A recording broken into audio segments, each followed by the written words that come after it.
Shalom Godly Family, yuk kita nikmati teh hangat. Teduhkan hati, hadirkan semangat.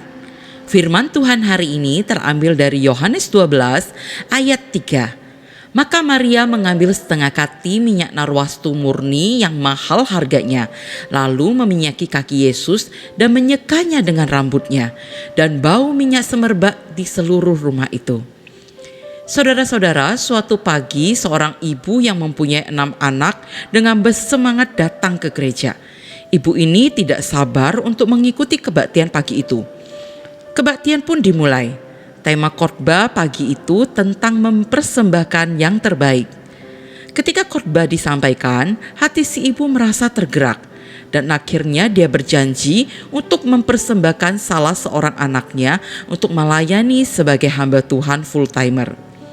Tetapi ketika mau mewujudkan janjinya, ia menjadi kebingungan karena tidak tahu di antara ke-6 anaknya, anak mana yang harus dipersembahkan untuk Tuhan. Dia berkata dalam hati, anak pertama calon dokter gigi, anak kedua calon arsitek, anak ketiga calon pengacara, anak keempat calon polisi. Jika salah satu di antara mereka dipersembahkan pada Tuhan, sangat disayangkan sekali. Lalu bagaimana dengan 2 anak lainnya? Kelima, meskipun sedikit bodoh, tapi berjiwa dagang. Anak ini dicanangkan sebagai calon kuat penerus usaha ayahnya. Jika dipersembahkan pada Tuhan, wah rugi besar dong ya. Bagaimana dengan anak yang bungsu? Anak ini dia bukan saja bodoh di sekolah dan kelihatan angin-anginan. Tinggal di rumah juga tidak ada gunanya dan selalu buat masalah. Lebih baik yang ini saja dipersembahkan pada Tuhan. Bukan saja tidak rugi, bahkan untung besar. Saudara, bukankah permasalahan dan pemikiran transaksional seperti ini mungkin ada dalam pikiran orang percaya? Bahkan pada mereka yang telah lama beribadah dan melayani. Ketika berbicara tentang mempersembahkan yang terbaik, mungkin kita mulai hitung-hitungan dengan Tuhan. Kita berkata, Tuhan, saya mau memberikan hidup pada Tuhan. Tapi ketika kantong persembahan itu diedarkan, ketika ajakan melayani itu diberikan, kita berkata, tunggu dulu.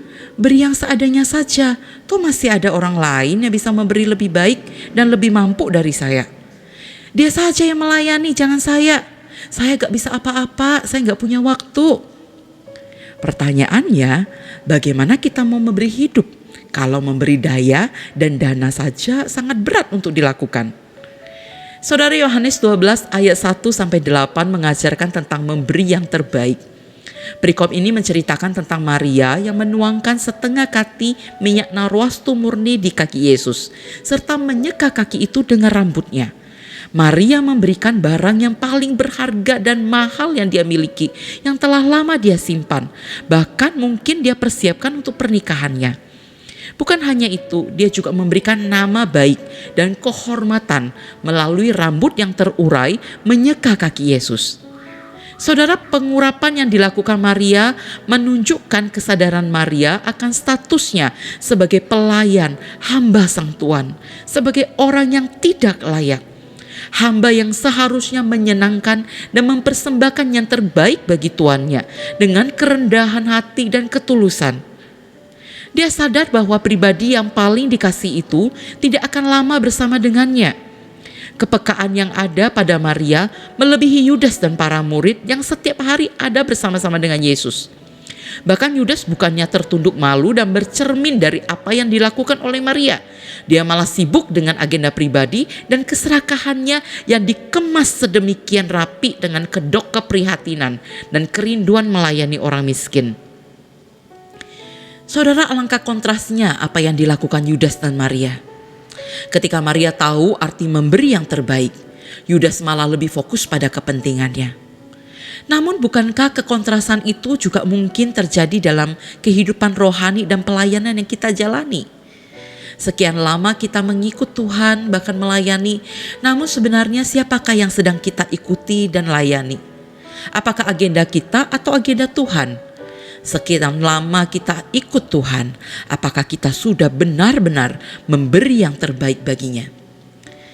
Saudara, memberikan yang terbaik bukan sekedar berbicara tentang apa yang dapat atau telah kita berikan, tetapi tentang respon kita sebagai orang yang telah menerima penebusan Yesus.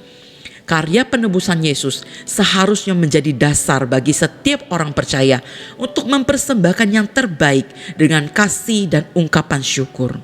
Dengan kata lain, mempersembahkan yang terbaik seharusnya menjadi ekspresi kasih dan ungkapan kita atas karya penebusan Kristus bagi kita.